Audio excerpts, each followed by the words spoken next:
This show is brought to you by Loud and Opinionated.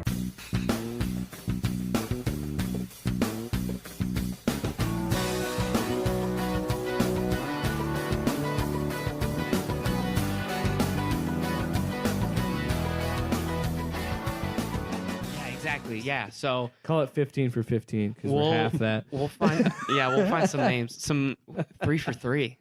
30 for 3. Hey, because there's 3 of us, and it's like a 30 for 30. I kind of like that. Let's go with that. Didn't take a lot of work. Our logo could literally be the same thing, the ticket thing, and you just take the zeros off. We'll just take the zeros off. Put the red over the zeros. What if I told you?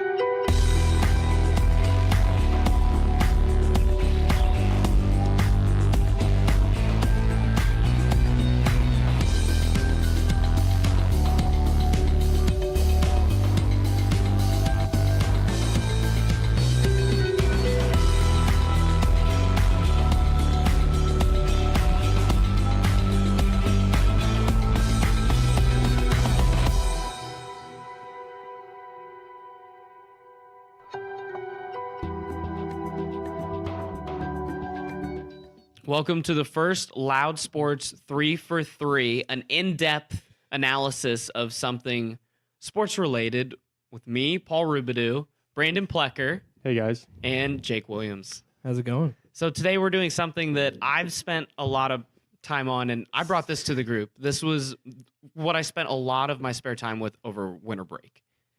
There came a time in the short friendship, because we haven't even known each other a year yet. When did you start? Like I 6 started months? in June, so yeah. Okay, a little over half For a year. while. And the time that I've known Paul, this is the one time when I looked at it, because he throws this down in front of me. And this is like 12 pages. It's 16 pages. 16 pages. If you don't double-sided, it's 16 pages. 16 pages worth of a way to restructure college football. And that's when I looked at him straight in the face and said, "You're a sociopath." But I love you. The exact 16 pages that he's talking about can be found at my new website, cornfedmedia.org. And here on Loud Sports, we're going to be doing an in-depth analysis of it. You know, I've been wanting to do this for a while and really get into it, but I just didn't have the time. And there's a few reasons why I think we need this. One, we need a solution where we don't just have a Band-Aid solution until we find the next thing. Like, it took almost 10 years to get out of the bowl series to the playoffs. And now we have 4, and everybody's arguing over what the playoffs should be. Mm-hmm. So instead of just changing one thing and waiting for the next problem to arise in college football, which is going to happen, like paying the players, which is basically the one thing not covered in this, which I don't even want to touch that. Yeah, that's not my issue. That's a whole different episode. That's another 3 for 3. Right. But why not find that's another 3 for 3. Yeah. But why not find one solution that really covers everything? Because there is the footsteps coming of when all of the big conference TV deals are up. I think it's 2023, and that is the next big chance for realignment or money change or a big shift in college football. So why don't we take the bull by the horns and change everything in a proactive way to solve it for all teams? Because there's been some solutions for this, but they're only like the power teams. Like, you've seen the 16 power conferences. This is kind of like that, but not quite the same. So what we've done is I have created 6 super conferences of 14 teams and created solutions for all of the minor conferences and every single team in Division I college football. But what everyone is mainly here for is the Great Plains Conference, which has the same amount of trophies or more trophies than teams in that conference because of all of the rivalries and everything within. But there are 6 conferences: the Pacific Coast, the Southwestern Conference, which is another really cool thing that I wanted to do, because one thing about most of these solutions is they kept the Big 12 intact. And as a fan of a team of one of the lesser Big 12 teams, the Big 12 is hamstrung by itself. It's hard to get into the football conference because you play a round robin of football teams. You play a double round robin of basketball games. Brandon, does the Big Ten play a full double round robin? Nope. Exactly. So it's easier. That makes it easier for top level to stay at the top and to have a very good team because you're not just battling everybody. Because when it comes down to it, the Big 12's conference record is 0-0 because they're always going to be equal because they always play each other twice. That's what it comes down to. They're going to be equal in every way, which hampers them. So the Big 12 should have died when college football realigned almost 10 years ago.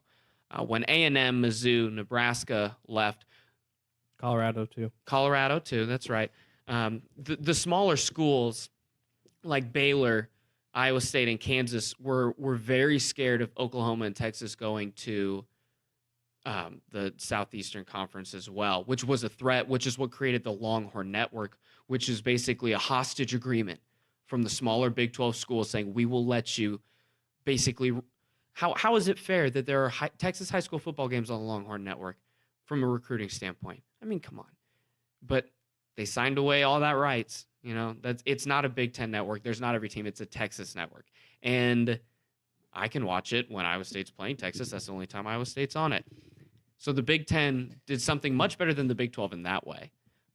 But that is a reason that the Big 12 needed to go, is that it wasn't fair to all of the schools involved in a way that this new thing will be much more fair and create a lot more regional rivalries and fun for every fan and every team in college football. There's going to be more to play for because the teams closest to you actually play all the time for meaningful things. Like, how much fun is it going to be under my solution when the Cyhawk game is a divisional game? Will it actually matter for the first time in forever, Brandon? Yeah, it definitely will have a lot more implications on past just a one in-state rivalry. It'll mean such a landscape more so than ever before. Right, and looking forward, kind of as a preview, we still keep Jake, the Nebraska Huskers, in with Iowa and Iowa State, and you get to keep rivalries that you've had from both conferences you'll be in. How do you feel about talking about that? I think that makes a lot of sense. I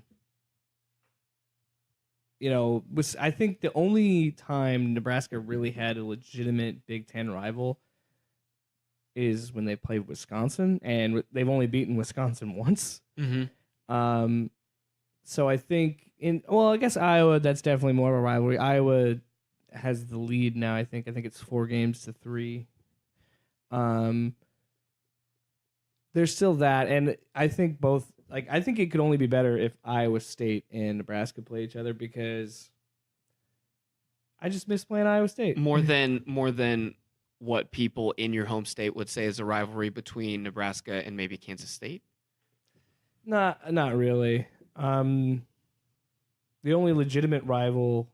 Don't say Texas.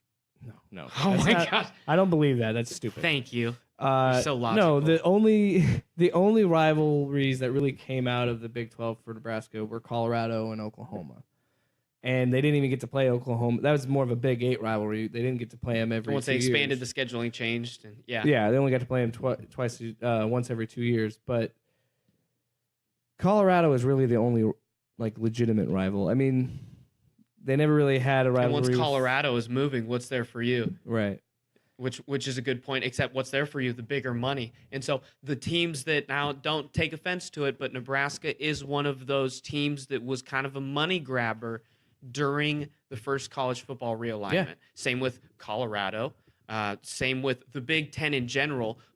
Why is the Big Ten on the East Coast? For recruiting and for the TVs that the TV Big markets, Ten network is in with Maryland and Rutgers. Because those teams are barely competing at the Big Ten level. Right, Brandon? That's right. That's your area of expertise. Yeah.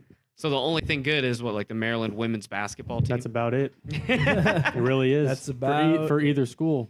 Right. Yep. So moving into the breakdown of all of this, for scheduling, there's still going to be 12 games, so we don't have to change a lot. But with 7 teams per division, I did have to do something kind of a little tricky. And you can follow along or see exactly how this will work on my manifesto, as we'll call it, cornfedmedia.org. But we're going to keep 12 games where you get 6 divisional games. You play all of your division every year, and you keep 4 cross-divisional games. So every power school has 10 conference games. So you're really eliminating these cupcake scheduling because you really have to look at who you're scheduling for those other 2 teams, which would not be mandated, but it would really matter come seeding for the tournament. Because if Ohio State plays Ohio, or Ball State or Alabama plays UAB or the Southern Mississippi School for the Deaf and Blind, like they usually do, I'm pretty sure next year Alabama has a non-Division I opponent again. I think they usually do, don't they? Exactly my point, Brandon. Isn't the Citadel D2? Yeah. Boom. And why is that fair? Why does that? I mean, Alabama's Alabama. Granted, they're the greatest, but shouldn't they then at least play within their level, even if you're scraping the bottom? Play Troy, man. But now if you're playing Troy could beat you. Okay. Yeah. They've won a few games. From the Nebraska fan. I love it. They beat LSU. That was great. Yeah.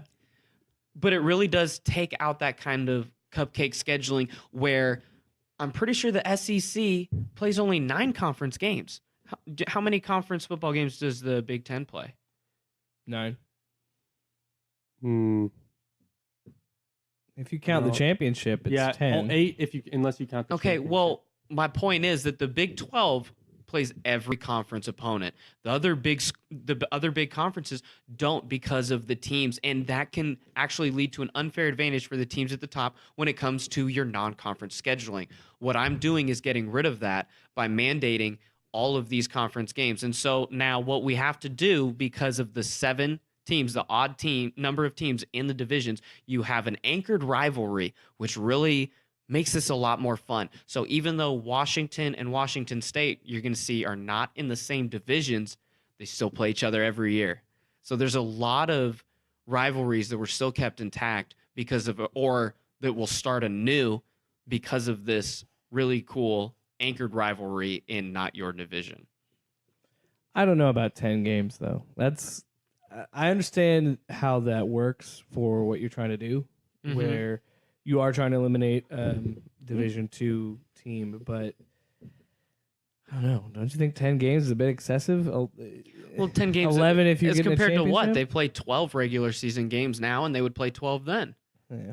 You know, I mean, as it is right now, as a Nebraska fan, you know, you play Ohio State and Wisconsin, but then you also play Purdue or Illinois or Still Indiana. Okay, Purdue, no, Purdue, not the best example, but you get what I'm saying. Minnesota. That no matter what conference you're in, there's going to be games that are harder every year and games that are easier every year. But what we do, one of my first big changes is we go to 10 teams for the playoffs. 10 teams. It's perfect. It's absolutely perfect because it pleases everybody that is upset with the 4 teams. Because with 10 teams, you get an automatic bid, just like the NCAA tournament, which, like the NCAA basketball tournament, is a point of pride when you make it as a successful season.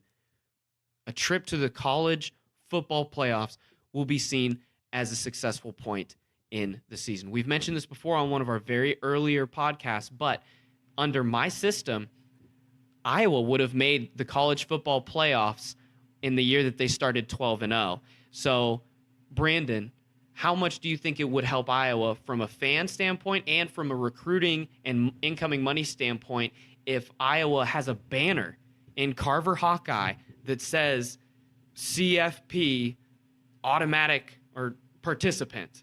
Yeah, it helps. It helps in recruiting, especially when it helps you win in-state recruiting if you have a banner of that magnitude. You can show you're building to Exactly. something big. And they would want to be the next one to do that. Absolutely. And so that's how you help in recruiting aspect. And it helps and makes the fans feel more prideful in their team, as we're the only team in this state that's done it. Like around us, all of our rivals, no one else has done that. So that makes you feel better as a fan in general about your team over your rival teams and your friends who like those rival teams. So like Iowa, there's Talking about Nebraska, are we? yeah, exactly. Yeah, he is. Like Iowa, there's a bunch of teams that would, under this 10-team system, have had one trip that could definitely use that in the future. And some of those would be Washington State, Colorado, North Carolina in the first year of the playoffs, not now. But Miami and Wisconsin, Iowa, TCU, those schools could definitely build on a trip instead of kind of falling apart from the success that was building at programs like TCU. Yeah, where they were trying to get to the playoff, but they were the But the Big 12 kept them out because it's the Big 12. They were the five. They were the five. You gotta number kill the 5 Big team, 12 so they didn't make it. for So it's everybody. downfall from there. And then they won their New Year's Six game by winning 56-3, I believe, 52-3, something like that. And yeah, I thought they could have gone in to Ohio State's spot that year, but Ohio State State showed did that win the they championship, they were the though. best. So it's hard to team, argue that, Yep. but I hear you.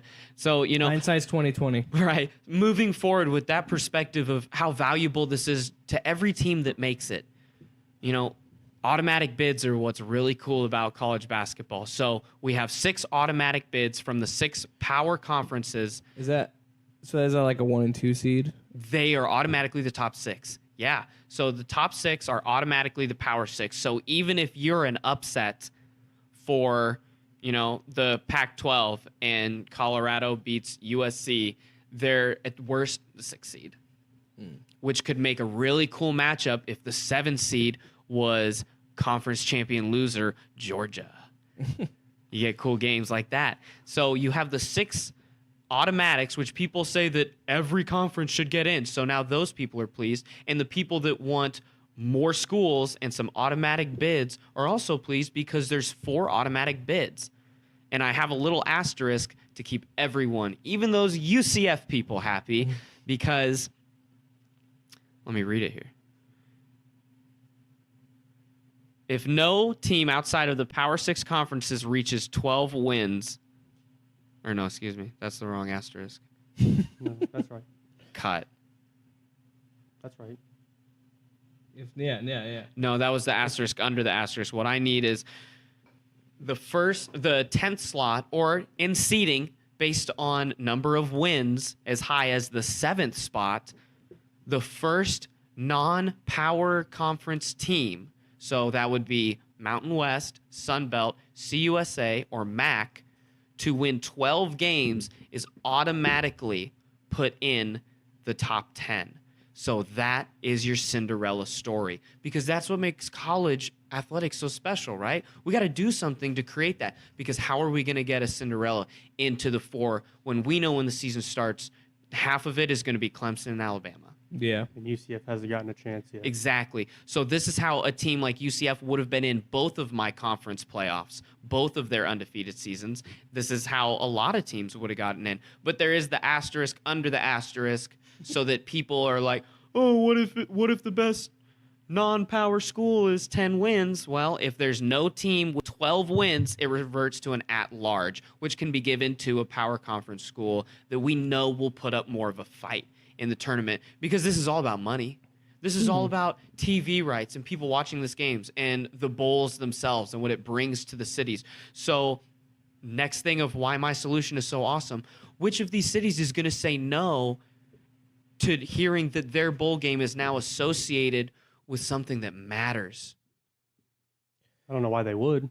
It's worth so much. It's worth a lot of money. You're going to get more people in the city. You're going to get more businesses, like all of the newscasters that have to go there. Everything is expanded by that much more. I don't know about bowl games. This is where I'm kind of on the fence about, because I'm someone that likes the idea of home field advantage in playoff scenarios. Like Division II.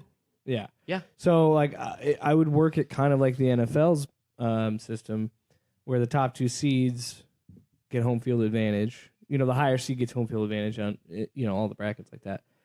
I would like to see it like that, or do something similar to what the NCAA tournament does, where you have like, was it 4 cities where everybody plays to start? Like it's 4 cities around, something like that. Point is, I would say like put a couple games in, like, say, San Antonio or something, and do a few rounds of home field and then a few of neutral and site. put it more towards a regional thing too. Yeah, it like the NIT. kind of NIT does that as well. Okay, well, I hear you, and that's valid. Now, let me kick you a scenario. You are in charge of the Cotton Bowl, and you're saying, now, wait a minute. They get an extra home game before their bowl game that's actually more important than the game that I'm hosting. Why am I paying these schools all this money and trying to not get this game? These bowls are going to want the games that matter. Right. And that's what it's going to come down to. And that's Well, then what. you're going to get into a giant bidding war. Exactly. But isn't that a good thing for No, the schools it's a and good for the thing for NCAA? everybody, yeah. It's a good thing for everybody. Coaches, players, everybody. All I'm hearing is good things, man. Not really for the players because they don't get paid yet. Well, okay. It helps their draft stock. In Maybe. a small counterpoint, the swag bags that players get Oh, yeah, at they're bowl ridiculous. games are worth thousands of dollars. But that's a small amount of the tuition. They give them and like all that. PS4s and stuff. Oh yeah, it's crazy. It's a little like over the top, Yeah. honestly. But it's what they get instead of payment. But so what we do for the bowls is we have a New Year's Six. So it works perfectly with a 10-team playoff to have the New Year's Six as the quarterfinal, semifinal round, and then we still have the Dr. Pepper National Championship which rotates to wherever. Just don't go to Candlestick or not Candlestick. Levi Stadium. That was an abject failure. That was horrible. Having a national championship of two southeastern schools in a not a West Coast sport. I'm sorry, college football is not a West Coast sport unless it's USC. unless it's USC or Oregon. They were almost giving away tickets. You could get tickets for under $50 because they could not fill the stadium and it would be a bad optic. And so that's why I hope they learn a lesson. And I hear you. Levi Stadium would work for a great Super Bowl. It did. It did, and it will again, but not for the college football playoffs. I kind of like it that it's the Pac-12 championship site. I like it that.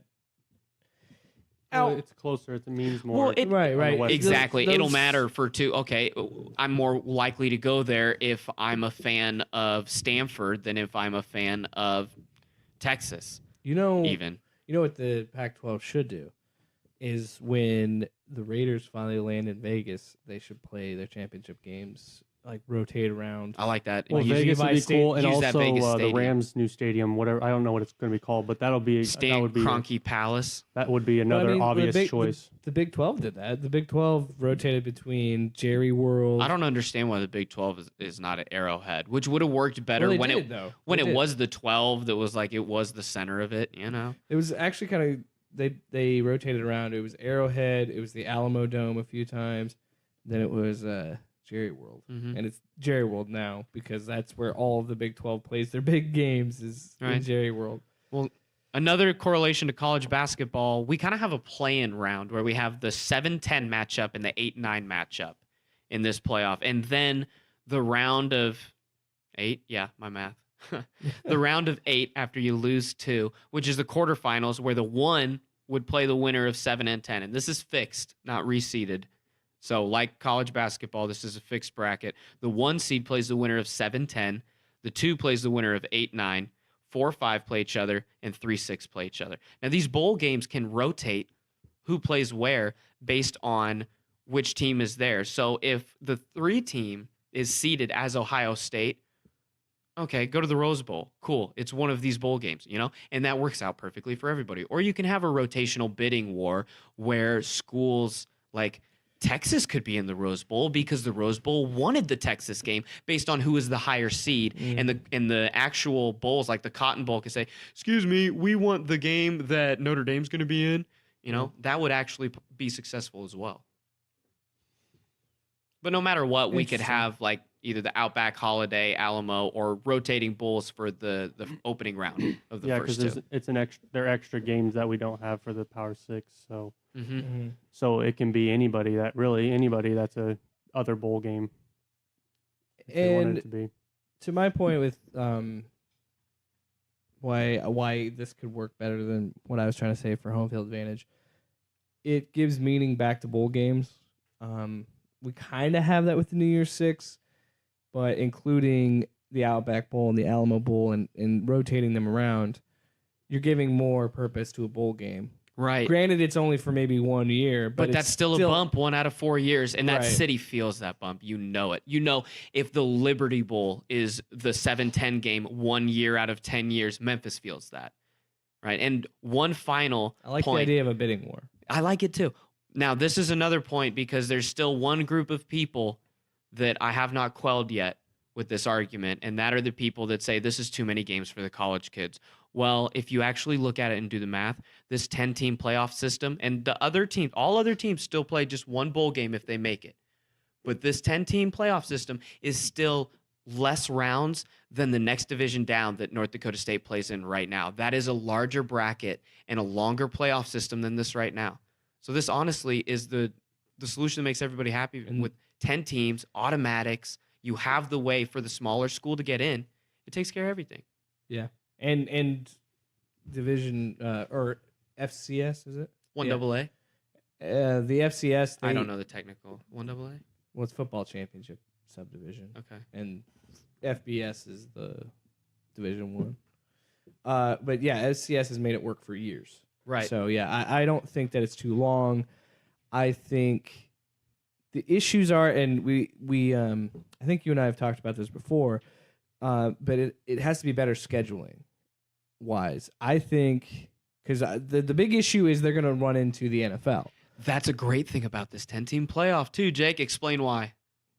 What? Because you could start it right after Christmas. Boom. You can start before Christmas. Why don't there is the month of the black hole of college football where they lose all momentum between conference championships and the real games that matter. Why are you waiting from first week of December to first week of January to play your most important games? You're losing all momentum. The NFL only has 2 weeks. Exactly. So what you should do is maybe have a 2-week break from the conference championship to the 7-10 game, or a There's 1 week break There's there. no breaks in the NFL though. They go straight from week 17 to the wild card. So we could do that here, and Yeah, why you know, not? or there's I was just saying that the Super Bowl. there is the one extra itself week of only the Super takes- Bowl yeah, before well, that, but you we do could that for have the national championship. we could do Right, that for the well, national take a week championship off. here, and they still end it. You know, they can still end it at New Year's if they do it right. Well, yeah, and even they start after Christmas, they can still have their playoff rounds and get out of the way of wild card weekend. Another thing that You can adds play that on a to Saturday the viewership of my system of college football.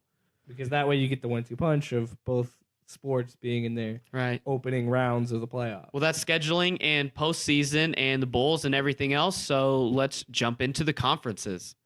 You know, one thing that I did that we don't need to do in reality is I did make sure that every single conference has a changed name.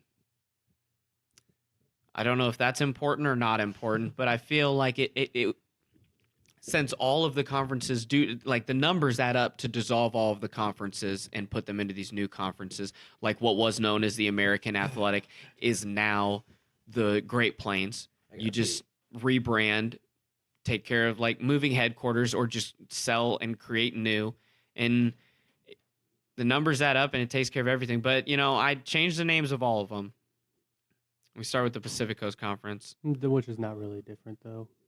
I think No, it's still the no, Pacific Coast because- Conference, the Pac-12 is. Yeah, and you know, the Pac-12 did a great job of expanding moderately and smartly from the Pac-10 in the first college football realignment. Yeah. They added 2 schools that make sense geographically from a recruiting and television viewership standpoint, because you add new states in Colorado's point. So they did a good job, and now we just add to that with 2 more teams, and you know, They're adding more states. exactly. Well, 1 more state, Yeah, I guess BYU is. because BYU. You know, the thing about BYU is there was a survey in Salt Lake Tribune that said that the majority of BYU fans think it's beneficial for the team to join a power conference, and so here's where they get the chance to do that, which maybe they should have done in the first point, but maybe they can still do now, because BYU is one of the teams that I thought the Big 12 should go after when I was like, oh my God, Iowa State needs a conference. I'm panicking because I don't know if Texas and Oklahoma are leaving in 2 years. I thought it was like BYU, Louisville, Houston. Those are the teams that you should add. BYU is going to be good to whoever gets them because they have a national fan base. They do the same way that Notre Dame does.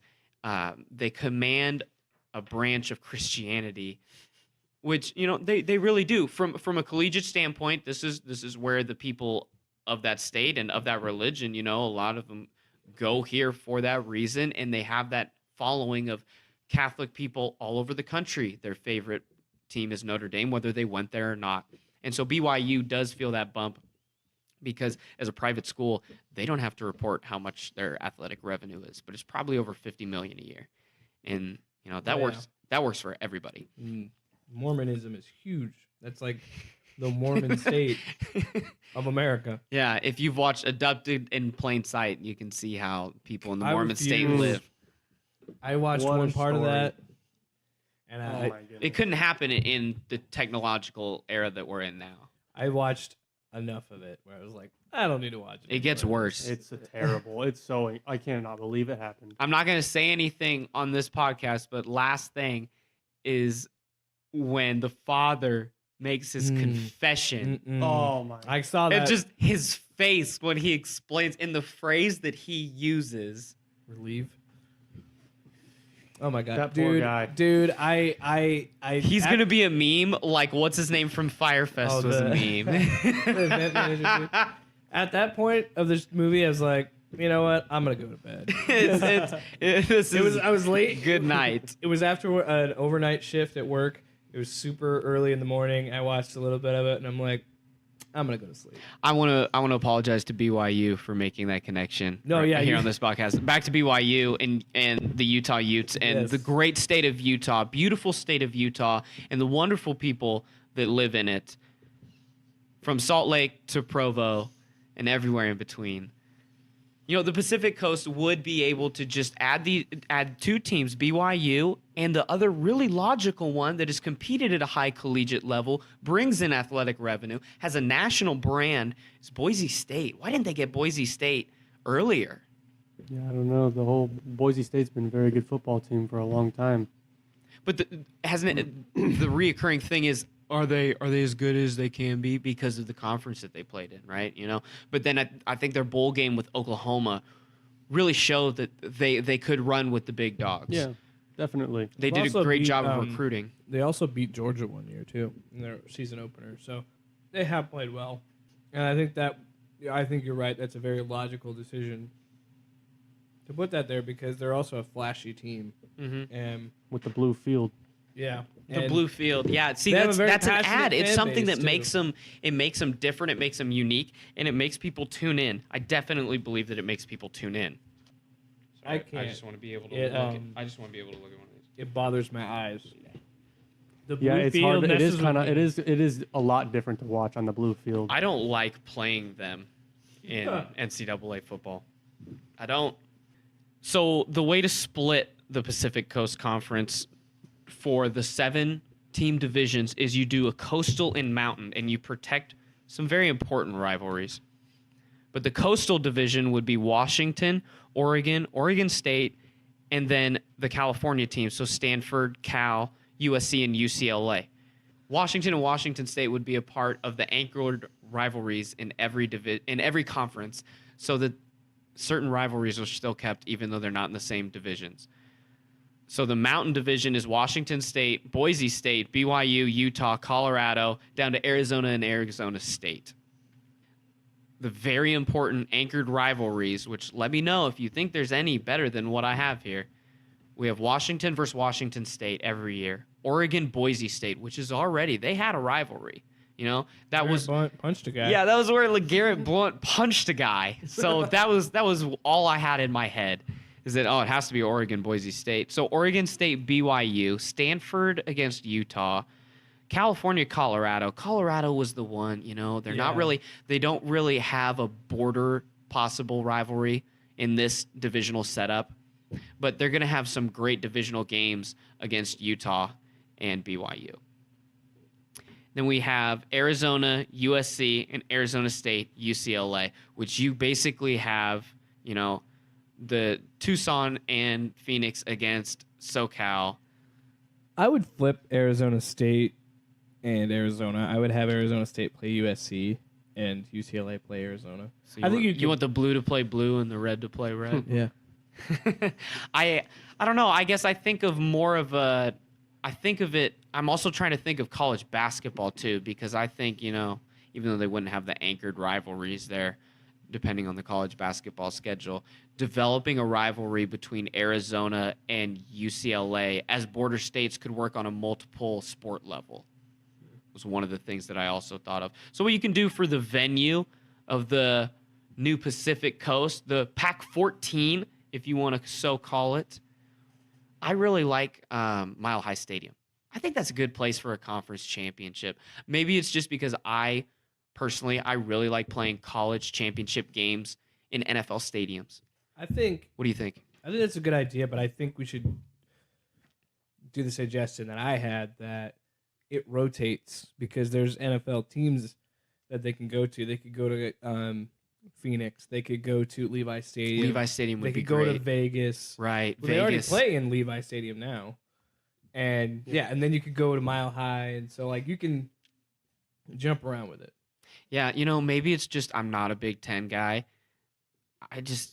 The Rose Bowl is so there's so much that's already done there. Why not put it somewhere, constantly different? So the Pac-12 champion is not always playing in the Rose Bowl. So the Pac-12 champion would be playing in our rotating bowl system, possibly in an East Coast game, which I think would work because every team is going to have a traveling fan base in the system. What do you guys think? I don't know, but isn't that the same situation that we talked about with the national championship where you had two Southeastern teams on the West Coast? I think I think if it's flipped, it's a little different because I would say that the more east you get, the more actually passionate people get about college football. Maybe there's more people on the eastern half of the United States that if it's in the new Atlanta Falcons Stadium and it's USC and they're like, oh my God, I haven't seen a USC game since I was there in college before my career. USC fan, I've never seen them play. I think you have more of a chance of getting first-time national fan base people to these games. Maybe that just works for Notre Dame.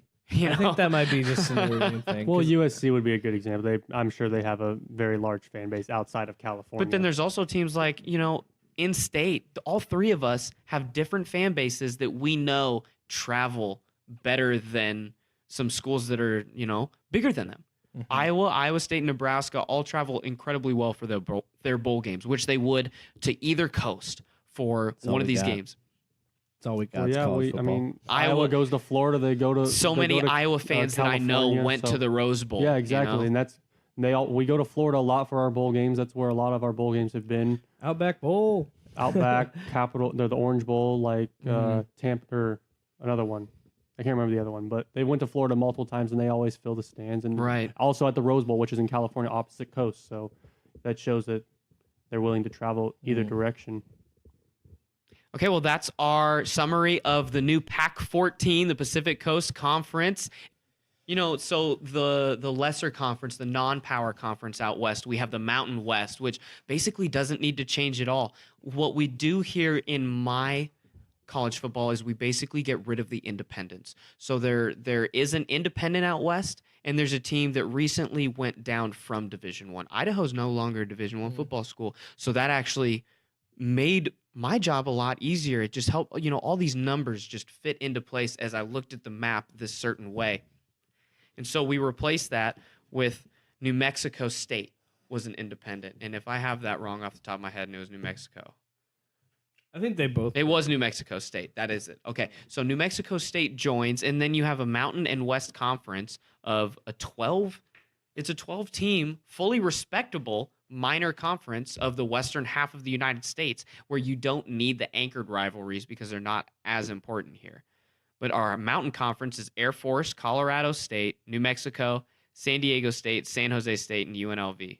Our West, so the Mountain West divisions would be split as such. In the Mountain, you have Air Force, Colorado State, Utah State, Wyoming, New Mexico, and New Mexico State. So even in the minor conferences, look at the care that I've put into fostering regional rivalries within the divisions.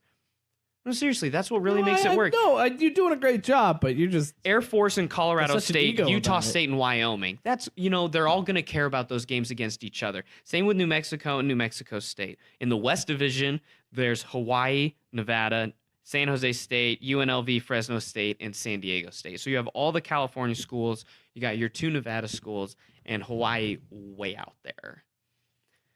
I mean, it's very easy because just like the Pac-12, the Mountain West did a good job of thinking of what best fits them long term during the first expansion, which makes this expansion for them a lot easier. So the next big conference we got here, this one was not an easy fix from what they had. We got the Southwestern Conference. This was fun for me. I wanted to do this. This was a big part of why I did this, is because I think a return of the Southwestern Conference would be so much fun just to the average college football fan. What do you guys think? Yeah, I like the Southwest Conference. I think But you got to get rid of the Big 12 to do much, it, right? It's much better than the Big 12. It Absolutely. splits up the Big 12 in a north-south standpoint, which is almost unneeded Right. because of how far away some of those schools are from each other. Which will make it a lot easier for some of the Texas schools to go to their non-divisional games. The same way it'll be easier for northern schools like Kansas or Iowa State to go to their new divisional Yep. games. And you could very easily put it in Jerry World, where it already is being played. Right. And, I can attest to this conference, how much I do enjoy the Southwest Conference. I started a dynasty in NCAA 14 as the Arkansas Razorbacks. In this, And in my setup, I actually took the time and rearranged. Jake and I have been playing multiple conferences with multiple different teams just to see how this would start playing out. And it was interesting because this one made the most sense to me when you first showed this to me. I was like, yes, this one sounds the right way to do it, because it's pretty much creating a Texas It conference. just looks out at you. It shines through. Once you remove the Big 12 from the equation, what you can create with the Texas schools to the non-Texas schools looks so much more reasonable. Right. When you have lower tier schools like SMU or Houston playing Memphis and Tulane instead of having conference games in Cincinnati or on the East Coast.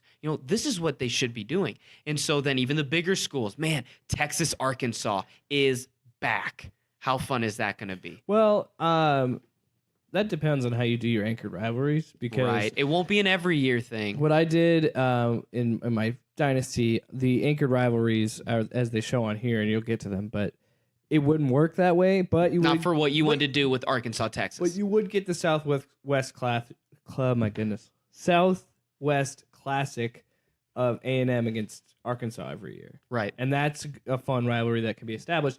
And if you're Arkansas, this is a good way to test your mettle, because you're in a conference against LSU and Oklahoma State. So it's a chance to test your mettle, but it also is. I think it's also well balanced.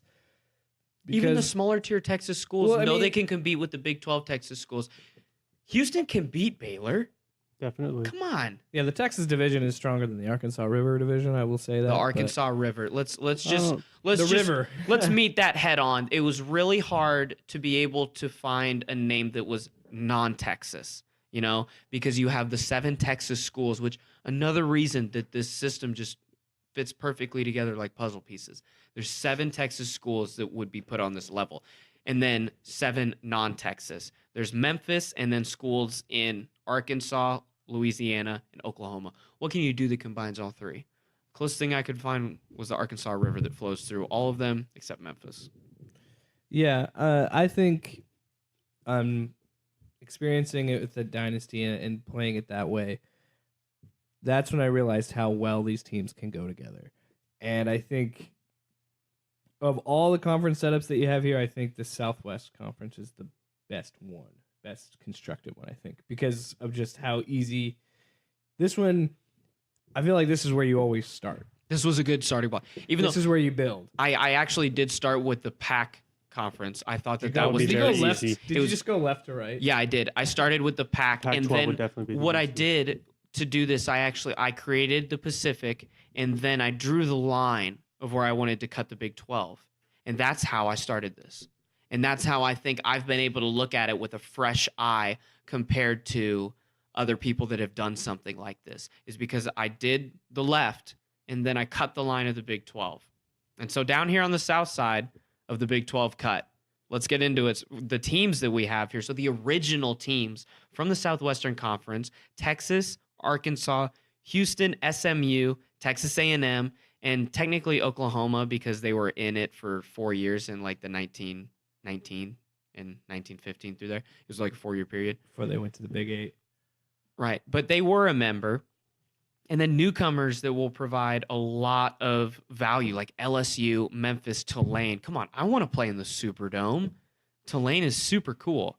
From a visiting team standpoint, from a fan standpoint, if I'm a Texas fan and I'm like, hey, Tulane, we'll probably have more than half that stadium of Texas fans, I'm making that trip because it's however far you are, depending on where you live in Texas. That's a lot easier of a say yes than going to Ames, Iowa. Definitely. Definitely. Superdome's a lot better than Ames. Superdome. Yeah. Yeah. Jack Trice has made improvements, but we cannot compete It's not the Superdome. with the Superdome. It's not Memorial Stadium. Right. The other newcomer that is kind of a tag along, and I don't mean to belittle them in any way, but Oklahoma State and Tulsa move along because that's where they are on the side of the Big 12 split. And they are big enough schools. Tulsa, anyway, has elevated itself to this level of conference play based on how they've done in non-conference games against power schools as well as in their bowl games. Tulsa can play, especially against, maybe they're not going to beat Texas or compete against LSU year in and year out, but they can definitely roll with, like we said, Baylor, Memphis, Tulane, Houston. So there's competition for everybody at every level. There are no bottom dwellers, and there are no immediate conference winners in any of these conferences. None. That's a cool thing about it. You also keep the right between Arkansas and LSU because they're in the same division. Exactly. So yeah, that was one thing is people are like, oh, you move LSU from their SEC rivals. Well, you keep Arkansas, you keep you get a border state rivalry with Texas and like the Texas schools. You can build a rivalry with Oklahoma. And Tulane's in-state, So let's get into the divisions and then the anchored rivalries. The Texas, just to run through them, the Texas schools: Texas Tech, Texas, Baylor, TCU, A&M, Houston, and SMU. 7 Texas schools. There are a few smaller ones like UTEP, San Antonio, North Paso. Texas. Yeah, yep. They're not going to get in there. They will be in the smaller conference I took care of as well. But then the Arkansas River Conference: Oklahoma, Oklahoma State, Tulsa, Arkansas, LSU, Tulane, and Memphis. So the rivalries that we had to take care of, the one, no matter what, is Texas, Oklahoma. You have to have the Red You River. have Definitely. to. There's nothing else. You have to keep the Red River rivalry. It's so important. That's for sure. So then we look at border states, and what can we do border states and kind of equal? What I looked for was equal competition, border states as much as possible. Couldn't get a border rivalry with Memphis and Texas. So what I did was I found a school. I looked for the school with the closest drive to Memphis that's on its level of competition. So SMU Memphis, they play every year. Same with Houston Tulane. That's the Battle of the Bay. I love it. Come on, look at what I did here. And then we get the bigger schools: Texas A&M and LSU. I like A&M and LSU. That's been building as I would an switch SEC that. rivalry. Yes. I would switch it to A&M Arkansas, so you get the Southwest Classic, like I mentioned earlier. That can be argued too. I hear you, but then I And you would get TCU LSU. why I would say that is I don't think that there's another team that's going to compete on LSU's level from Texas if you can't take Texas.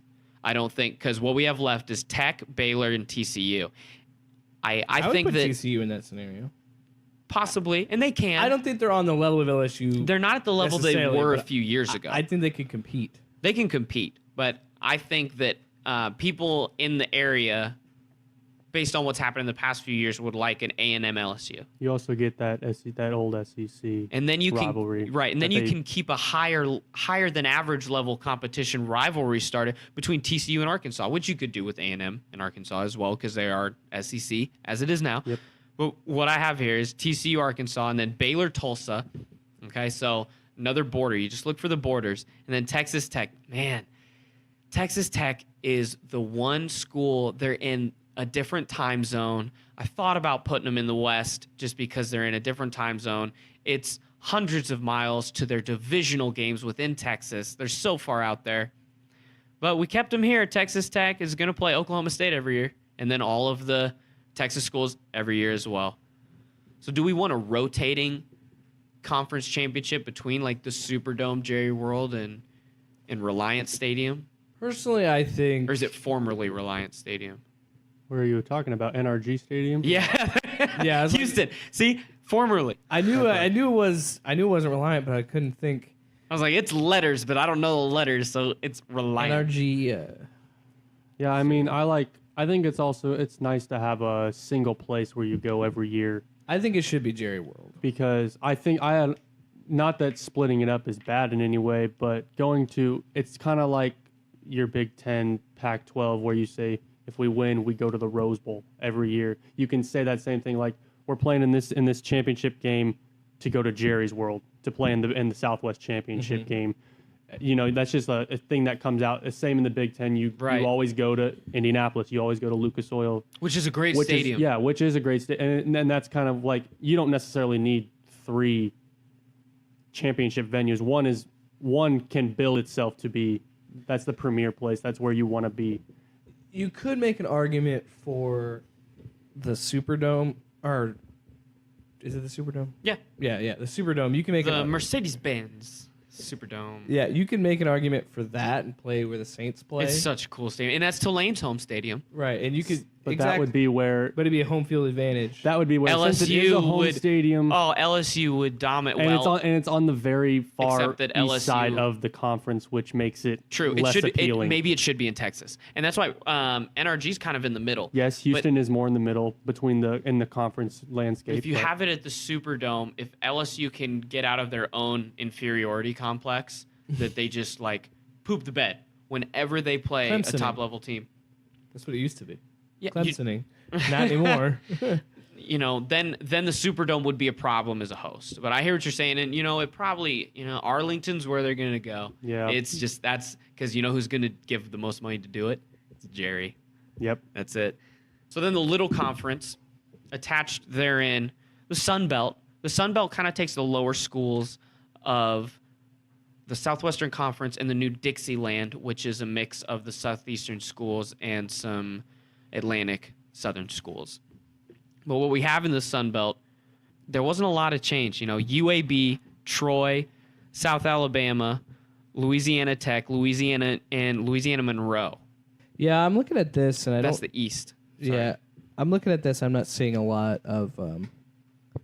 It's a lot similar to the Pacific Coast Conference, where there's not a lot that needs to be changed. Right. And so then the West, we have, a lot of Texas here. There's North Texas, Texas State, Rice, UTEP, UTSA, and then you got Arkansas State. Here's a scenario for you. The worst Texas team gets dropped down. Gets dropped down to the Sun Belt. We have Texas relegation within the Southwestern and the Sun Belt. best Sun Belt conference switches places. So Rice could take Houston's spot. Yeah, they could just keep rotating. I like that. That's funny. I don't think you should do that, but it's a fun idea. It would keep them sweating. Right? It would keep them sweating. It only helps competition. Relegation could work in college football, but that's a whole different in-depth 3 for 3. Yeah, 3 for 3 for That's sure. a different 3 for 3. The Sun Belt, not a lot of change. That's easy as is. But here's the other big conference that the Sun Belt takes from. Dixieland Conference is a mix of the Southeastern Conference and the Atlantic. So what we have here is all the Florida schools and the schools that weren't taken by the Southwest and some other Southeastern schools. I just didn't want to call it the Southeastern Conference. I just didn't want to call it the SEC. They have too much power. Maybe it's just as somebody that thinks the SEC is too full of themselves. I didn't want them to get to keep their name. I want that name to die. Everybody else changes their name. But there's a lot of rivalries that are kind of rebuilt here that were like original college football rivalries that kind of died because of the money-grabbing conferences, to where you have a team within your state or in a different state that's in a completely different conference.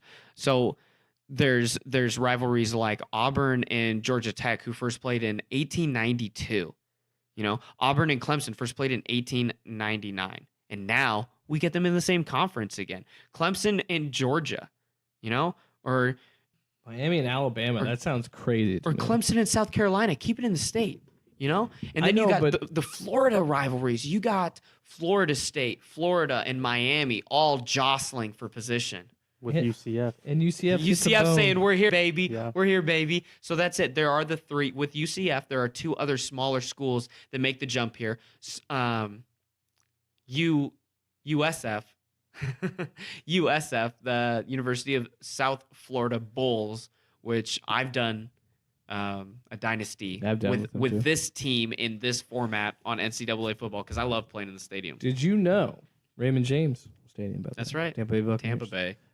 Did you know that the name for the rivalry for UCF and USF is the War on I-4? Yes, I did. Doing this name. research, it is a really good name, and if Iowa and Iowa State were only on the same interstate, then it would work.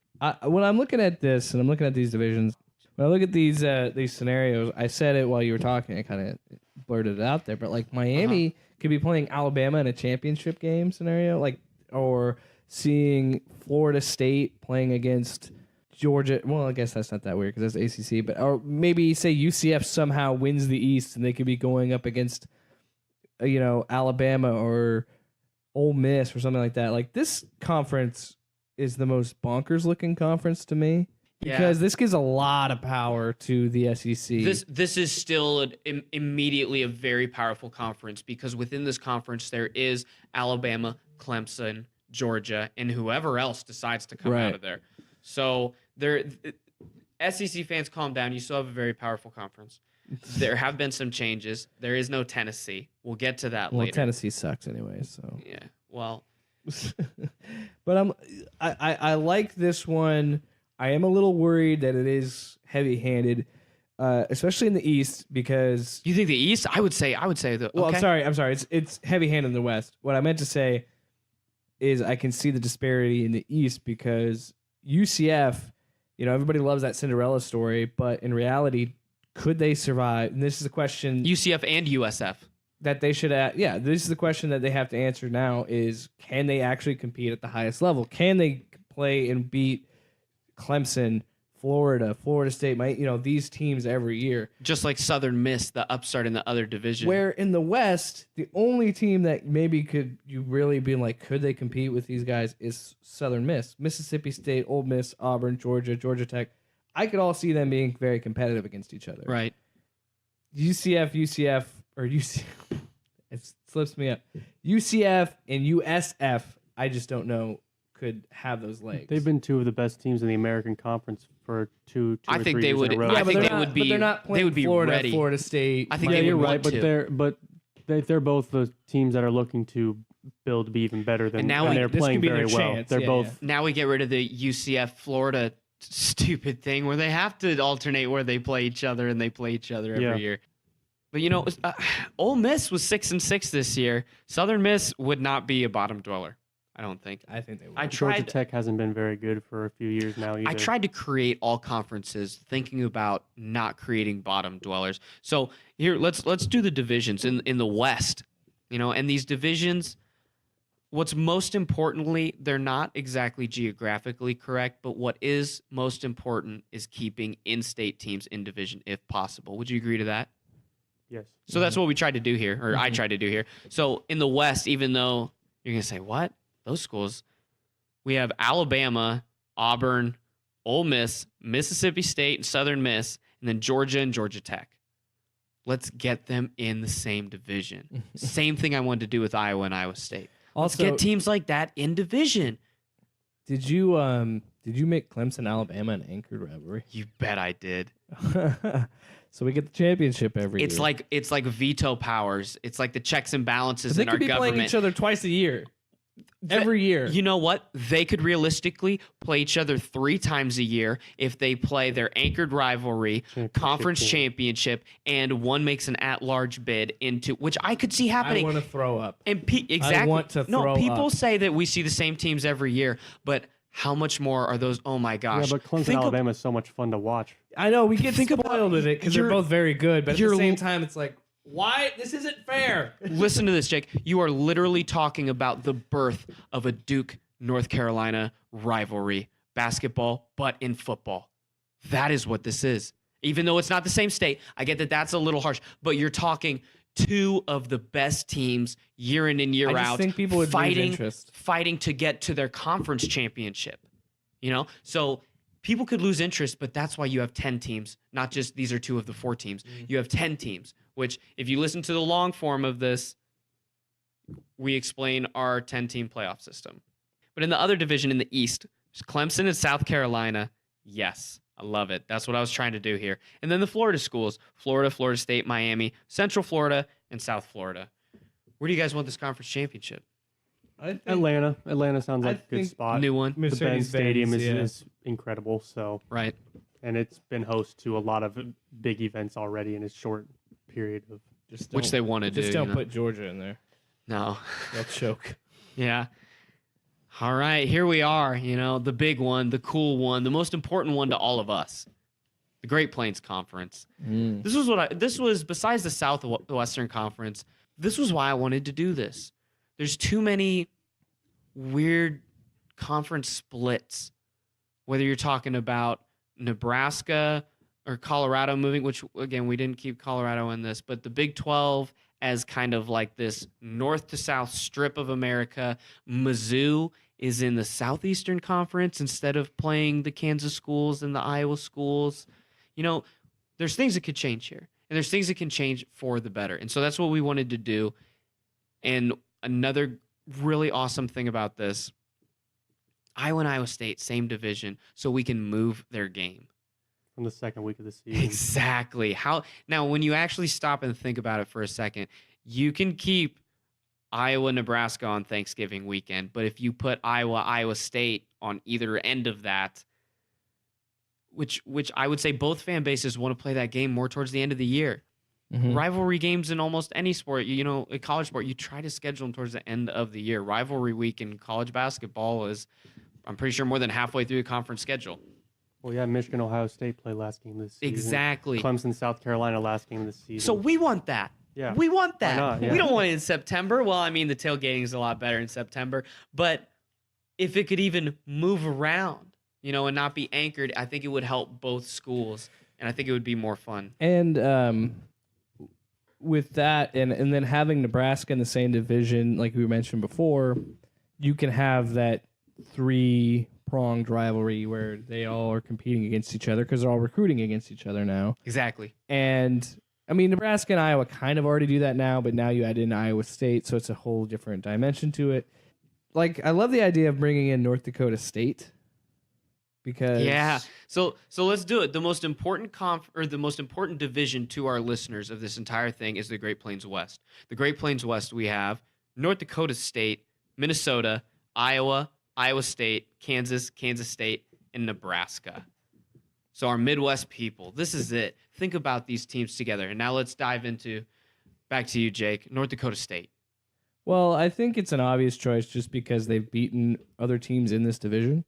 They've beaten multiple teams. Actually, the only teams that they I haven't have it beaten written in this in here. division are the 2 teams that haven't played them, and that's Minnesota and Nebraska. They've beaten Iowa, Iowa State, Kansas, and Kansas State. So they've shown they can be competitive against those teams. I think that's a big thing. And you can start a rivalry with Minnesota. Yes. And you can establish that. It'd be a great border rivalry. It would be their only real border rivalry, but I feel like North Dakota State would probably pick up a lot more fans in the state of South Dakota, being a higher tier school. Yeah. And I love the idea of having that little rivalry there. And it would be a very competitive division, I think. Because when you look at it on paper, you look Very competitive. in, I would say Iowa, Iowa State, Nebraska. I think they're all believable. But North Dakota State is the one I think would be the surprise, constant, like up towards the.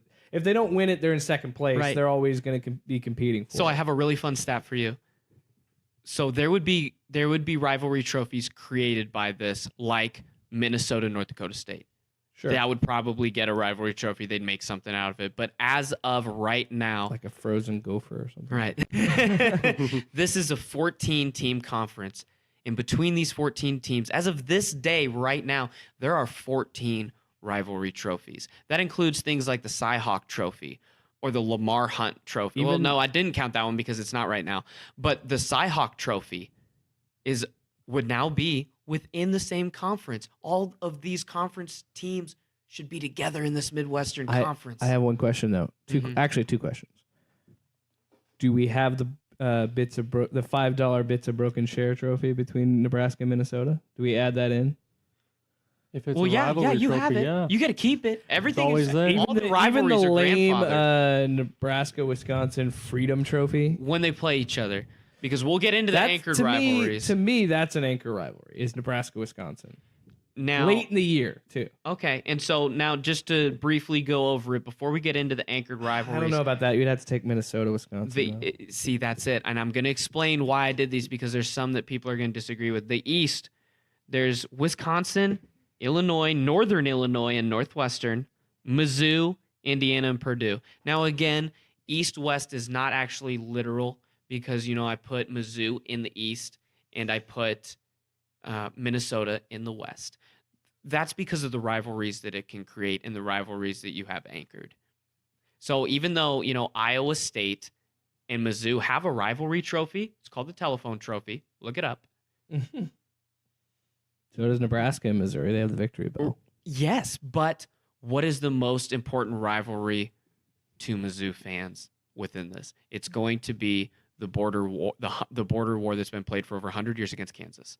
And so that is also why the anchored rivalry Only if you put that in Arrowhead Stadium every year. It's a neutral site game in Arrowhead Stadium. Sign me up. Only way I will allow that. Sign me up if Kansas can play. Because you know how much fun? Because I guarantee you all three of us would go to KC, go to Power and Light and watch that game. Oh, Power and Light is super fun, and I love going there to watch sports. It'd be an excuse for us to go once a year, go get trashed. Yeah, but that's the most important game to fans of those fan bases, which is why it's probably most important to keep Minnesota, Wisconsin, because there's Iowa fans that would say, hey, why not Iowa, Wisconsin? That's the Big Ten West Nebraska rivalry. Fans. Well, Nebraska fans say that out of hubris because one of their games against each other actually mattered.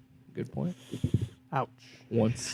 One time in Wisconsin blew them out. And so, but it's the same minor argument of, well, we think our game against them matters. Well, to them, which game against them more matters? And I just think if that you ask K-State, Wisconsin fans, they might say Iowa, but I think most of them would say it's the trophy with Minnesota. The problem is K-State and Nebraska get the shaft here. So these other anchored rivalries, They suck. the worst one, I'm really sorry. I just couldn't find a way to give them a good one, but it's North Dakota State's got to go to Illinois every year and vice versa. There's just no way to get them a border rival, and you had to give Wisconsin to Minnesota. So the closest one, we're given Illinois to North Dakota State, but then they make more sense. Iowa Northwestern, got to keep that one because it's a wild card, right, Brandon? Yeah, it's been a crazy game back and forth for 4 or 5 years now. You never know. It's like Iowa State, Kansas State. Yeah. Anything goes. Something wild's crazy gonna happens. happen. Yep. Yeah, somebody's gonna miss an extra point. Again, I'm going to stump for Nebraska here and say that they should have Northwestern.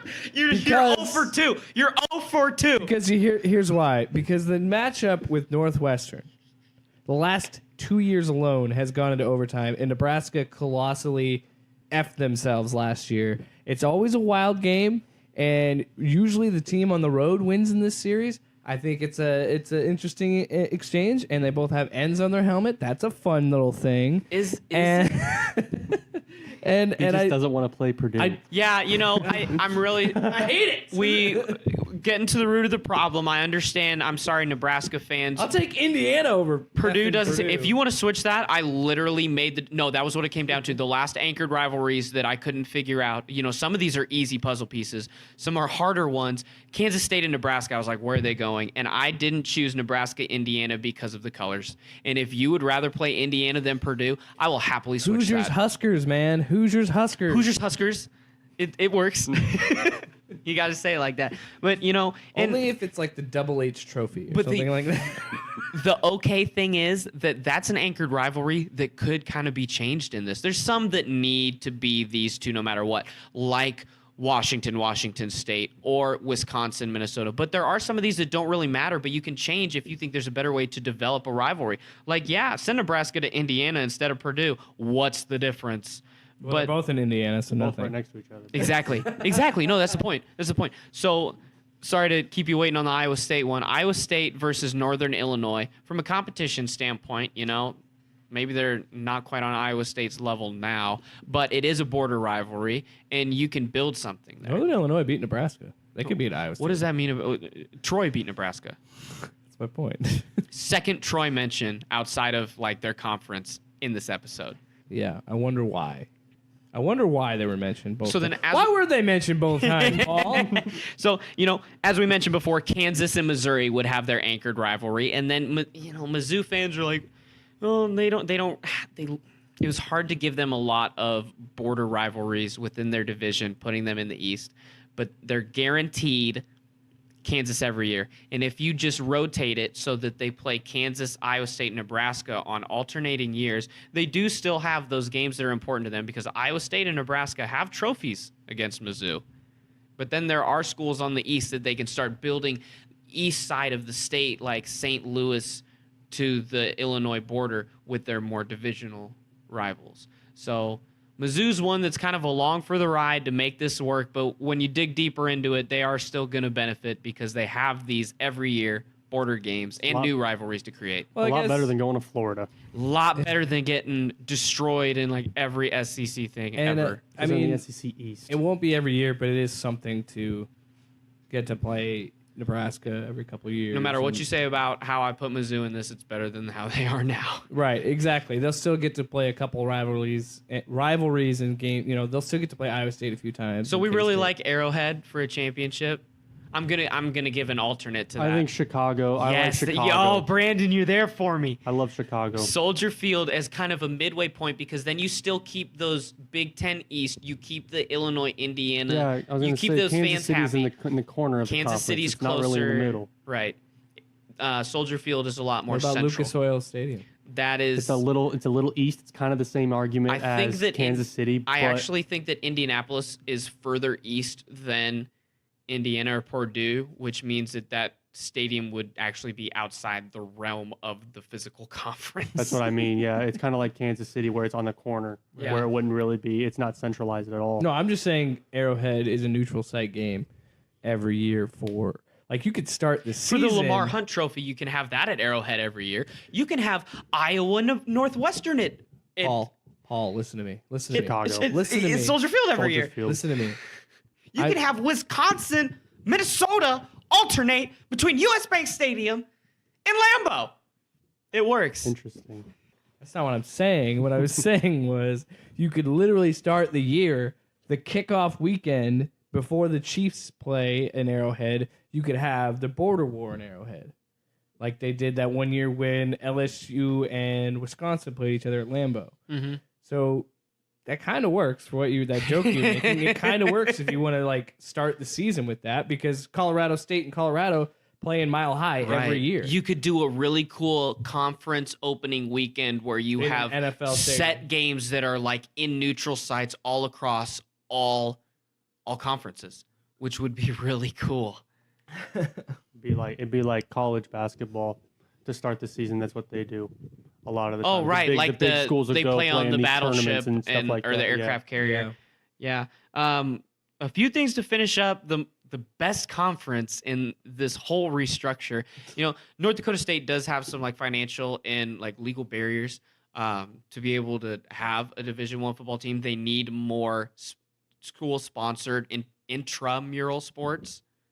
But I think that the promise of this jump in football revenue would be able to create a lacrosse team or a women's diving team or whatever you need to do to meet the new restrictions to have this level of competition. That was something that I actually researched, is how to have a viable argument to have North Dakota State make this jump, because talent-wise, they're there. Yeah. They can compete. They definitely can compete, and they've shown it because they've beat these schools. They're 4-0 against these division rivals. Yeah. That's really cool. The only two that the only ones that they haven't played. They haven't beaten because they haven't played them. Right. Minnesota and Nebraska have never played them. I bet with Minnesota, it's we don't want to play them because there's no benefit to us playing them. Like what we talked about last week with Bill Self saying, I don't want to play Wichita State. They're going to get better recruits if they beat me. They're going to storm their court, or they're going to beat me on my home court. There's no reason. But now Minnesota's got to play them. So I think this Great Plains Conference would just create so much more entertainment from a mid-level team's fan perspective. Like me as an Iowa State fan, I'm so much more down for my divisional games against Nebraska and Iowa than I am. Do you know why Iowa and West Virginia play at the end of every season? It's because they are the closest geographic team. Ames is the closest geographically to Huntington, West Virginia. So put that in perspective and how stupid these conferences are as we currently see them. That West Virginia's closest opponent in the Big 12 is Iowa State. Why do I care about that game? Why should I care? I don't care about that game. I care about Northern Illinois. I care about Northwestern. I care about Minnesota. You know why? Because those are states bordering my state. They're competing for recruits with. That at any gas station, I can look at someone with that sweatshirt in superiority because my team beat your team. I don't care if I see West Virginia fans as it is now. You know, You never do. You never do. No, or a TCU fan. You know, I don't feel anything towards them like I could feel against these. Like a lot of these schools, even the Big Ten East schools, are creating new rivalries, like Illinois and Northwestern. Northwestern's already got these border rivalries. Or, you know, like a anchored rival between Northwestern and Nebraska. That'd be cool. You literally drive through Iowa City for that. Do you realize that? Worth it. You would take I-80 through Iowa City. Right past Kinnick Stadium. Right. To go to Chicago and Northwestern. Mm-hmm. I'm all for it. Totally. Nebraska fans. They can't see outside the bubble. And you love them for it. I don't care about Indiana or Purdue. I don't care. Illinois? We can wheel and deal. What about Illinois? Illinois? Oh my God. What's the difference? What's the difference from Illinois to Northwestern? Northwestern's a better team. Illinois is terrible. So you just think of it as how your school is perceived based on who their anchored rival is. Illinois has not been competitive with Nebraska. Shout out to our fans in Champaign. Even as bad as Nebraska. Well, I guess they did beat Nebraska once. One time out of 6. Hey, it counts. Dude. If Maryland beats Iowa one time out of 6, Ohio State's beat Michigan like 6 years in a row. So what's the difference? This is not even anywhere near comparable. Illinois and Nebraska. But you just said that it shouldn't be a rivalry because they've won 5 out of 6. Well, that's my point. Ohio State's beat Michigan 5 out of 6. No, what I'm saying is when Nebraska has beaten Illinois, it's always been double digits. It's never been competitive. And the one time Illinois won, it was by a point. And with Ohio State, last year it wasn't competitive, but almost every time they've played Michigan in the last 6 wins they've had, they've been very competitive, close games. What I'm saying is Illinois and Nebraska, they just don't mesh. I hear what you're saying, but you know, realistically, with the options that you're being given, if you're Nebraska's athletic director, from the rivalries that have to be kept from a neutral fan's perspective, you are given the choice of Illinois, Indiana, or Purdue, or, you know, Northern Illinois, and Iowa State can play Illinois. You want Northern Illinois? No, they beat us. So you don't want the team that beats you, but you want the team. But you don't want the team that's worse than you in your mind from the team that started 0-5 or 0-6. 0-6. Only lost by 5 points. You got to put it in. You got to. This is not the 90s. I'm not saying it is. I'm just saying. Stop thinking of your team like they are. When you want to put eyeballs to screens, I'm sorry, but Indiana and Nebraska ain't fucking doing it. It's the first time I swore on podcast. I'm proud of myself. And Purdue and Nebraska isn't doing it. Nebraska, Missouri, maybe. None of those. No. Actually, Nebraska, Missouri, Nebraska, sure. Missouri could, but Mizzou's Nebraska playing and Kansas. Northwesterns. That sounds fun. Something entertaining to watch. We could do that. Wisconsin, sure. Nebraska. They're interesting. You want Northwestern? No, I don't want Northwestern. Just as a pacifier. To move on to the Ohio River Valley. On principle, I will not accept It's the Nebraska man. Okay. You got a Packer timer for when he and I get going. Your Nebraska clock is up. Everything else is fine. The division itself is fine. I think it's structured well. We get to play Iowa State, Iowa every year. So why does it matter The if your Great anchored Plains West rivalry is is so? perfect, dude. The Great Plains West is perfect. So why does it matter if your anchored rivalry isn't so Because great? I if you would got like these to other see three? It's Nebraska because and Missouri he thinks every he year. has more prestige than an 0-6 starting team deserves. Iowa State makes a bowl a couple years, and they're fucking elite, man. I'm sorry. So mad about this whole conference. It's ruined because you don't get a good anchor rivalry. You made me cuss. I was doing so well not swearing this whole thing, and then you made me cuss. All right. Now it's out. I'm going to drop F-bombs this whole time. This is only for long-form listeners. Moving to the other conference that takes the other Big Ten schools, the Ohio River Valley. It kind of might seem as a hodgepodge on the whole, but when you really delve into it division by division, this conference is really cool. There's a lot of really cool rivalries in this conference. So in the northern division of the Ohio River Valley, it's the traditional teams that you're thinking of already in your mind to put here. We have Ohio State, Notre Dame, Michigan State, Penn State, Pittsburgh, and Syracuse. I almost call this the Great Lakes division, but North works fine too. This is the weirdest conference.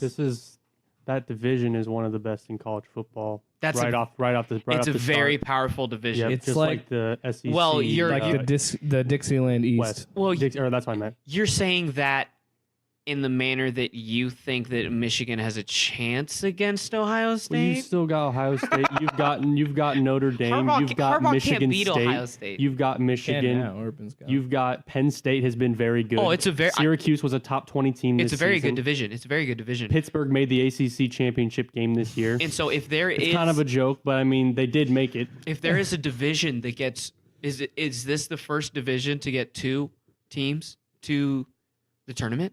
3 teams to the tournament? It's tough to know because division wise, yes, probably because I don't think there's a third team in the Dixieland. I would say there's definitely 3 teams in the whole conference in the Easily. Dixieland, Easily. but Every maybe year. not in the division. Every year there'll be at least 3 teams in Dixieland in the But you conversation. definitely have a good chance of seeing Ohio State, Notre Dame, and Michigan in the top 10 teams in the country. in the argument or at some point in the season. Yeah, or Penn State even at that matter. They've been a top 10 team, not last year, but 4 years before that they were. Right. So the one that kind of looks like it doesn't fit here is Syracuse, but it really does fit because they're competing. Syracuse plays in a fun Carrier Dome. They have a really good atmosphere for that city. The city loves the orange, you know. So they can compete. Maybe not at first go into games where they're the favorite at home against Ohio State or Michigan, but they're going to play against Pittsburgh. They're going to play against Penn State. You know, they're going to play hard against these teams and the other division teams. They're going to do just fine. I really like Pittsburgh in this division, honestly. I really like Pittsburgh in this division. I think it really connects Ohio to Penn State. I think it creates a great I think it creates a great in-division rivalry for Penn State in their own state, you know? I mean, how often do they play the teams in their state? The other one's Temple. We'll get to Temple. Temple didn't make it here. I mean, they play Pittsburgh every year, I think, but Every year. I It, think it so. has a trophy. There is a Not name every for it. year. They've re-established it, but they do play each other occasionally. They should play each other more. I think but it doesn't. The problem is it doesn't really benefit Penn State that much. It benefits Pitt more than anything because Pitt has been subpar. they're an ACC. The real losers of this opponent. division are Michigan State and Penn State. They're going to get lost. It's going to be tough for them to compete. Yeah, that's what I'm saying. With the very top tier, they're Yeah. going to get a little lost. There's a But they've top competed. shelf in Penn this. State has competed with Ohio State before, I know, but I'm saying if even this year. you make this into like the Royal Rumble division, which is kind of what it is. I mean, people say, like you said, this looks like a weird conference, but look at how in depth and how much conversation is being created by the possibilities within this division. But even looking, I'm just saying as a whole, the conference is weird because of the other division. But because to me, the North Division makes a lot of sense. They're all except for Pitt and Penn State, Syracuse. They're all pretty close together. Syracuse can be the outlier. 3 of those schools are really the only one. Like the ones the more east are kind of out there a little bit, but That makes a lot of sense. I was talking about the Southern Division and how this is even a conference that exists. A conference, when you put the two because divisions next to they're each so other, far apart. they look very different. So let's go to the South. In the South, there's Cincinnati, Kentucky, Louisville, Vanderbilt, Tennessee, Marshall, and West Virginia. West Virginia belongs with these. Well, first, let's look in Well, division. They got Pitt, cross division. And let's look in division to look at how cool this can be and how much sense it makes. So the in division rivalries that we're building here. Look at this. Louisville versus Kentucky in football, guaranteed every year. It's the same thing as Iowa State. They're going to play each other, but now there's so much more possibilities of where to put the game and so many other things. Could decide the division. Cincinnati Exactly. as well. It has actual consequences. Actual stakes. Same as the Cy-Hawk game. Now there's something on the line. Same with Marshall, West Virginia. Why is West Virginia with Iowa State, Kansas State? It's so stupid. Why are they with Texas? Why are they with Oklahoma when they could be having their trophy games, which they already have against Marshall and against against Pitt? They have a rivalry trophy with Pitt too. Backyard brawl. That's right. It's one of those things where you just gotta look at yourself and say, take me home. West Virginia. Country roads. But this is, the South Division of the Ohio River Valley is a backyard brawl in itself of all of these schools from the states, along Appalachia with the down in the hollow is what I thought of this division. It's the It's the Moonshine Division. it's the rednecks versus the almost Canadians. It's Moonshine versus the Big Ten. Maple Leafs versus Moonshine. There you go. Okay, Because they're okay. almost Canadian. But there's some really cool other rivalries here, like Cincinnati, Louisville. They're very close to each other. They're very close to each other geographically. Are you trying to make Ohio State Cincinnati a rivalry, like across? Yeah, they are an anchored division. rivalry. In state, very close. I wanted Yeah, but I wanted Cincinnati, Ohio State because it just made the most sense as they are each the only team in that state in this conference. Why shouldn't they be the ones playing each other every year? yeah, it makes sense. I could see that one work. Notre Dame, Kentucky. That one seems interesting. I just hear people yelling at me through their phones right now about Tennessee, and I got to address it. I was just I looking know. at that one, and I know. it's crazy. I know, people you say- you didn't like the colors being the same, and you didn't like the far apart, but you put them both right there. But No, what border rivalry? it makes sense because to jump to that, Brandon, it's the battle for the Appalachian Mountain Range is the anchored rivalry between Syracuse and Tennessee. A whole lot of orange going on. A whole lot of orange. I just heard Taco John's.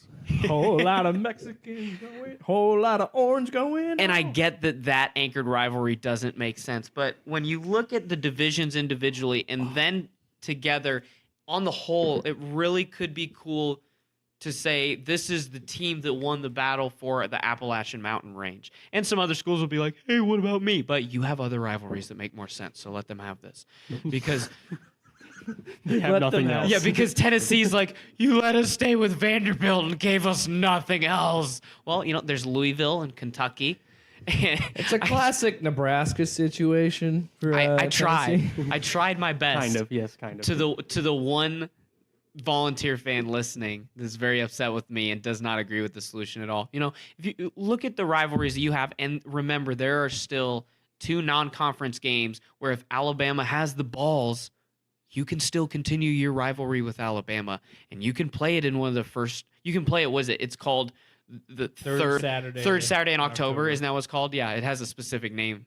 I gotta say, They can still do that. I wanted to mention this when we were talking about Dixieland. Georgia and Florida still have the best name for a rivalry. It's called the world's largest cocktail party. No, That was originally what it was called. And they changed it, but I was like, that is a great name. It's a better great, change it. Oh my goodness. So you got the backyard brawl. Yeah. I don't know what you would call Penn State against Marshall. Well, the ones that were obvious, the ones that jumped out to me, obviously Ohio State, Cincinnati. Michigan and Louisville. Ugh. Sorry, I go know. on. See, you got to start with the obvious ones. Oh, wait, you're right. Can't, You're right. I interrupted. You can't start with the randos. Okay. Yeah. You got to start with the obvious ones: Cincinnati, Ohio State, Pittsburgh, West Virginia, and then Marshall, Penn State. obvious. Yep. This one's hard to make cross or anchored rivals because all your teams are in the same state, so it makes it a little more difficult. And so for kind of the same reason as, like we were arguing about earlier in the Great Plains Conference, Nebraska wants these teams, and me saying to you, I don't care which of these 4 teams Iowa State has an anchored rivalry with, because I'm respecting the more powerful anchored rivalries of other teams and saying these are the teams left for my team. And so that's kind of where we get left, where Notre Dame's like, oh my gosh, are you serious? Notre Dame and Kentucky is an anchored rivalry. But it's kind of a border. You're still getting Michigan, Ohio State, Michigan. Like, you're getting Michigan State, Michigan. Like, those rivalries are still intact. You're still there's so many in-division rivalries that if you focus on the anchored rival, that's one game compared to their 4 games that they care about more, and you're looking at it wrong. The anchored rivalry is to protect the 2 or 3 games per conference that really matter, like Washington State, the Red River, and the Red River rivalry as well. It's not for everybody. And here, the only ones that really matter are Pittsburgh, West Virginia, Marshall, Penn State, Ohio State, Cincinnati, and the rest are just fillers. And you're going to be playing these teams in your non-conference anyway. So honestly, those other ones don't really matter. That was the disclaimer. Now let's get into the anchored rivals that don't make any real sense on the surface. Notre Dame, Kentucky. It's kind of a border. I tried. Michigan, Louisville. Catholics versus rednecks. You can do that. How was I gonna do one for Michigan, Michigan State? There wasn't gonna be an anchored rival that you're like, oh, that's gonna be cool right off the bat. No, maybe they can build something, but Michigan State doesn't care about that their anchored rival game is against Kentucky versus if it was against Tennessee or West Virginia. What they care about is Ohio State and Michigan and Notre Dame. So that's where you can't really focus on the anchored rival of this conference because, it'll look really hodgepodgey. The divisions are super cool is what's really important to remember about this. That's the whole quote for this 3 for 3. This 3 for 3. The divisions are super cool. Look at the Texas. Look at the Great Plains West. I think that where do we want the conference championship? Is that Lucas Oil? Lucas Oil would be a good possibility. Or Heinz Field, maybe. I like that We one. haven't done this one yet. What if we institute the best record hosts? We haven't talked about that. So, say Ohio State has the best record. I really feel like they would be left out if they're the only school that doesn't have a specified conference tournament or conference championship location then. Like Brandon said earlier about another conference. We're going to, wherever. Like you say, we got to go back to the U. We're going to Pasadena. Play Ohio State again. You don't want to in Ohio State. Mm-hmm. Right, because the one year that West Virginia wins their division, and then they got to go back to the U. Nobody wants to play there. Yeah, or the horseshoe. Yeah. I was like, why do you guys keep saying the U? Oh, it is the horseshoe, not the U. I don't know why I keep It's saying shaped that. like a U. I was here for it. Yeah. I was like, why are we talking about Miami? The big house. You got to go to the big house for your conference championship game, man. Don't you think these Tennessee people would rather go to what's the Bengals stadium? That's pretty central Paul here. Brown. On the flip side of that, you could also be like, oh, dude, we're going to the Carrier Dome. Ew. Yeah. Okay. So that's the game that's not going to get the away fans. But don't you even tell me right now. You look me in the eye. Anybody, DM me on Twitter. Fight me right now at Rubidoo Paul. Find me through the Loud Sports Twitter if you can't spell my name. You can't. Fight me on the Big Ten now versus the Ohio River Valley Conference. Tell me why it makes more sense to extend from Nebraska to the East Coast To New Jersey. to teams that don't fill their own stadium for home games because they don't care because there's no rivalry between Maryland and anywhere else, and everybody beats up on Rutgers. Whoa. Maryland and Penn State, sir. But you hear what I'm saying, that the Big Ten as it is now is more hodgepodgey than this. This keeps the intact, purposeful, near and dear Big Ten besides Nebraska, Wisconsin, Iowa. Whatever. I like it, though. I know. It's fine. Each division on its own is really cool because that down in the holla, that south, the Moonshine division. Moonshine versus Maple. Last big conference, the Atlantic. Man, people are going to say this is weak, and I hear you, but Army just won how many games? Come on, man. Army's pretty good. They crushed Houston. It was like 70-14. But here we are keeping Rutgers and Maryland in the same division after all I just said.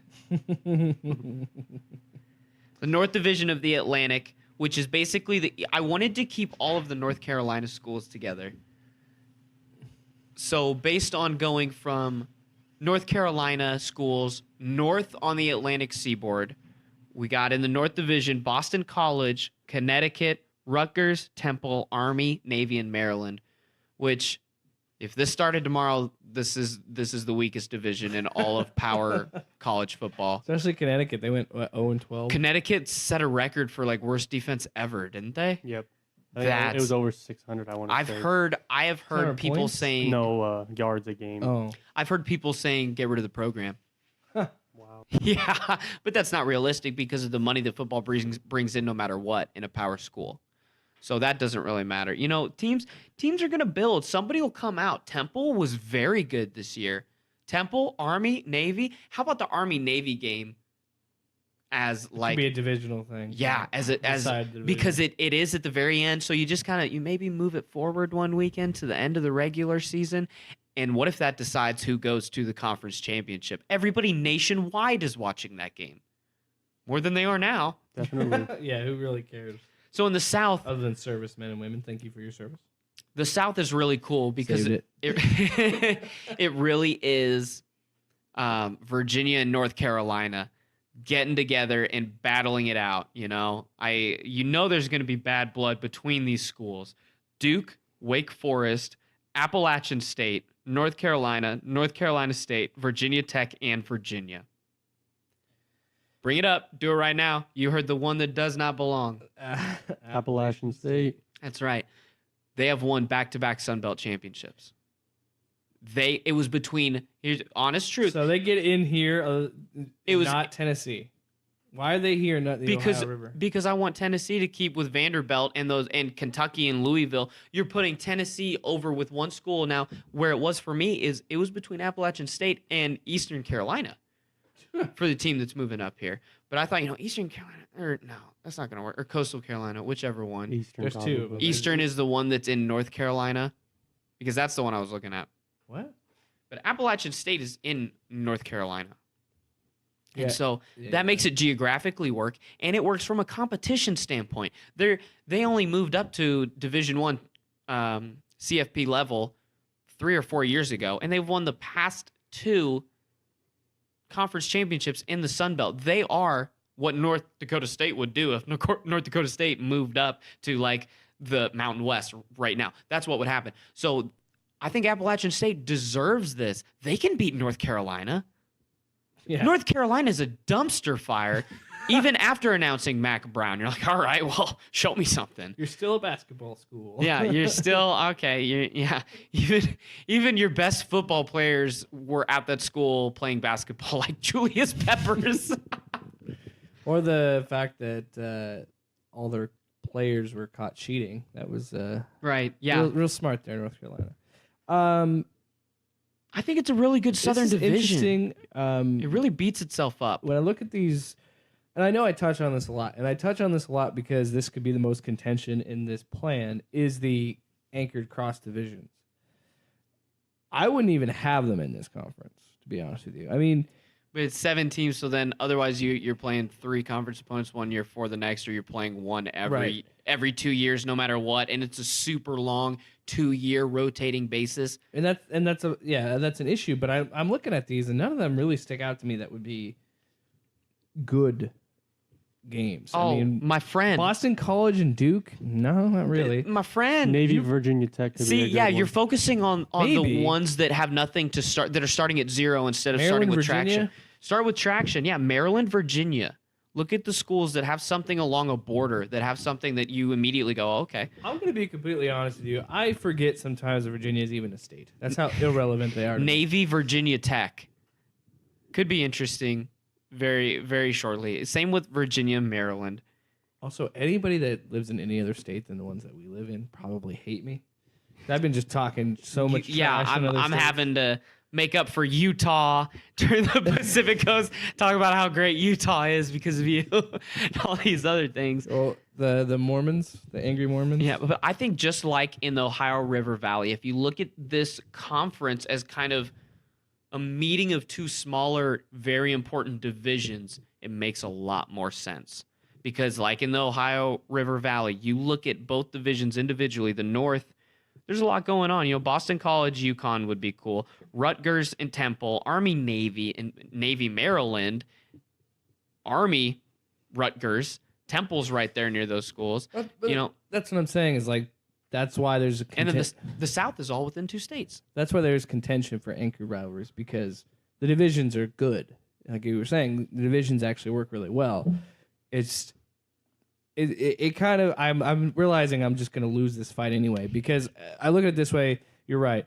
That's The one game anchor versus 4 rivalries games. are just one game. It's not going to matter that it's not going to matter as much. These other games, these divisions are more important because they're going to have more stakes and they're going to decide who's going to be in a championship game. Where these cross division rivalries, they could play each other once every 2 years, or they could play each other in the championship, and that's fine. Right. So it sounds redundant, but think of it on the scale that each of these 7-team divisions are the conference that each of those fan bases actually care about. And then you have a conference championship game that is basically like the opening playoff to the tournament of champions. You have the NCAA tournament that you reach that is the pinnacle, but you have to get through your conference, your little mini conference, your regional rivals champion versus this regional area's rivals champion to go to that. And you saw even this past season how big it can be when you get big rivals in a championship game. Right. I mean, look at the Big 12 championship game. That probably had some of the best turnout they've ever seen because it's the Red River in a championship game. So you get that. You're going to get that for a few games, but you know, like you said, it's a means to an end. You're going to have to get out of the way. As much as I'd like to see Nebraska and Missouri play every year, they're going to have to get out of the way for the possibility of a game in Arrowhead, But and within a championship, and then that could lead to a rematch in championship. Within your argument of who you want Nebraska's rival to be, you're giving power to the anchored rival that in some other parts you're saying doesn't matter. So they do matter. And the more you look at them, the more you're like, wait, I want that guy because you want a cool anchored rival because it has that name, even though your in division rivals matter more. And you give a little bit. I could see maybe Boston College and Duke being a fun rivalry. I could see that being because I think that you're thinking of it more basketball, maybe. Well, which no, basketball wouldn't even matter with the scheduling. I think it's an okay matchup between the two. And that's the problem with the Atlantic. These are all basketball schools. It's a weak football conference to start. When you take the ACC, because that's when you take out the Southern teams like Clemson and Florida State and Miami, it really shows how weak the ACC really is. Yeah. Oh no, yeah. You saw that this season though in the ACC, and it was Clemson, and then about 50 spots dropped, and then there's your next team. Right. And I mean, it could definitely be different the last few years because it was Florida State and Clemson, but even then, Clemson was still so much better than Florida State. Even when Florida State was still semi good after Jameis, that wasn't even close to what Clemson is. Keep making arguments for me that I split conferences in the correct places because that's what I'm hearing from you. I agree with you. I just think that I split the ACC in the right spot too. On the Carolina line. All I'm saying, what I've been saying this whole time, is occasionally this will happen. With anchored rivalries, you're not going to get that interesting of matchups. To start. They could change, yes. Indiana could play Nebraska and be like, you know what? We're sick of these Husker fans who live in the 90s. Every year, man. We're going to show them. It'll start because you play them every year compared to your other rotating cross-divisional games. It will gain traction, but the ones that you're looking at are the ones that start with 0. Yeah, there's nothing there. Mm-hmm. It's like a non-conference inter-power school game, you know? But it still works. But think about, there are some storylines that could come out of here, like what we talked about with Army Navy or Mac Brown, or what if Appalachian State is a top 6 seed in the college football playoffs 5 years after not being in Division I football because they could have a chance to win this division. Look at how wide open it is. It's a really weak division. Yeah. It's because they would be able to compete immediately. Don't say weak. Say they could compete immediately, and it makes This is a everybody weak- sound this better. is a weak division. Duke and Wake Forest. Right now, it's a weak division. Yeah, it could get better. Duke and Wake Forest are in the same weak division right now. Duke is on the upswing though. That's their quarterback. They've dipped back down. Like they've gone on like this weird thing where they're up and down. They're either they're 9-3 or they're 6-6. It's one. It feels like one or the other. So that leaves us. But they are getting into bowl games. That's the important thing. So that leaves us with 2 smaller conferences to fill out all of America with my college football solution. The MAC barely changes. We took one team from the MAC, and that was Northern Illinois. So we need to add one team, and they get Western Kentucky, which doesn't make sense maybe when you look at it, but then you look at the other teams in their division and in the conference, and they're kind of in a spot where it's kind of like a minor Ohio River Valley Conference where you have the lower Which is what schools. the MAC is. Exactly, It's yeah. Mini Big Ten. Exactly, where you have the schools that are kind of in those states like Ball State and Western Kentucky, and then kind of up around to Buffalo and Ohio and Miami, Ohio, and then the Michigan schools as well. The MAC didn't need to change much, and it works. And they can even have divisions because they have 6 teams each. And the last one doesn't need divisions. This is the CUSA. Now, all of these teams are mostly new. Most of these teams 10 years ago were not playing this level of football, which made it kind of interesting putting this together because I had to build. It kind of turned into like the minor league of that southeastern area because you have these schools that have risen to this level like Liberty or Charlotte or Georgia Beat State. Baylor 2 years ago. 2 years ago. Beat Yeah. Baylor. So the teams in the CUSA are Coastal Carolina, East Carolina, Liberty, Middle Tennessee State, and Charlotte, Georgia Southern, Georgia State, Old Dominion, Florida International, and Florida Atlantic. What do you think of these 2 smaller conferences? Unfortunately, I just don't think there's a lot to say. I agree. That's because that's not what we're here for, right? No, you definitely, and that's just an issue you're always going to have with college football. There's always going to be the Power 5, and there's always going to be everybody else. And I think the issue with that is, like you said, there's really not a lot to change here, if at all. It seems pretty straightforward. Now, I think that a team in the Conference USA that makes the best case to be that 10 seed in your bracket is Florida Atlantic. Lane Kiffin's been building a pretty good program down there at Florida Atlantic. yes, I like it. Lane Kiffin. Now let's remind everybody of what we talked about at the beginning of this long form 3 for 3. you laugh, but I like that. I like it. I like it too. The first of these 4 minor conferences, the first team to get 12 wins is automatically put into the tournament, the top 10. So, and I think really off the bat that is, I know you said Lane Kiffin, but I think that's going to come, if the first team to do that is going to come from the Mountain West or the MAC, because I think they have more established programs than these other conferences do. Because the other minor conferences, it's the CUSA and the Sun Belt. Yeah, and the CUSA has so many up-and-coming small schools.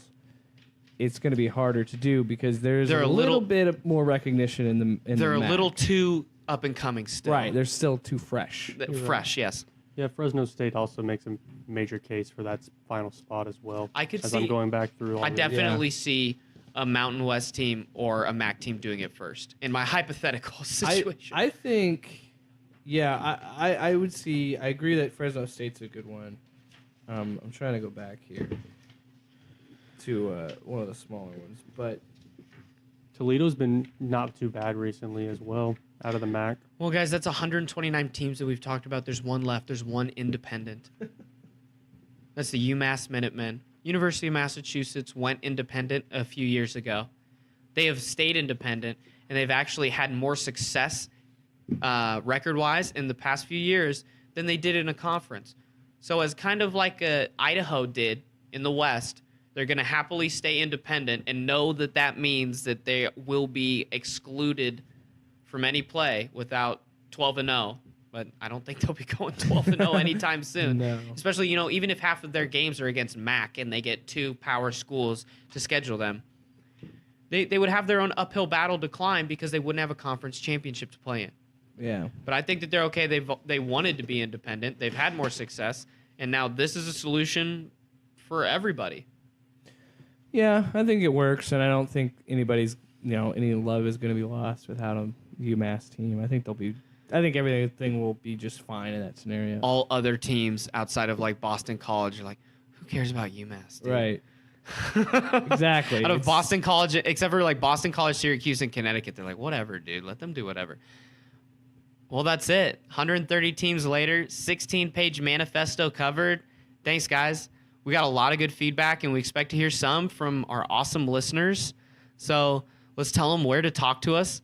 I'm Paul Rubidoux. You can find me at Rubidoux Paul on Twitter, which if you don't know how to spell my name because you don't know me, find that on the Loud Sports Pod Twitter page, or it's ROBIDOUXPAUL on Twitter. Yeah, I am Jake Williams. You can find me on Twitter at a lumberjake. You know what? Follow me on Instagram because I post fun pictures there too. At a lumberjake on Instagram as well.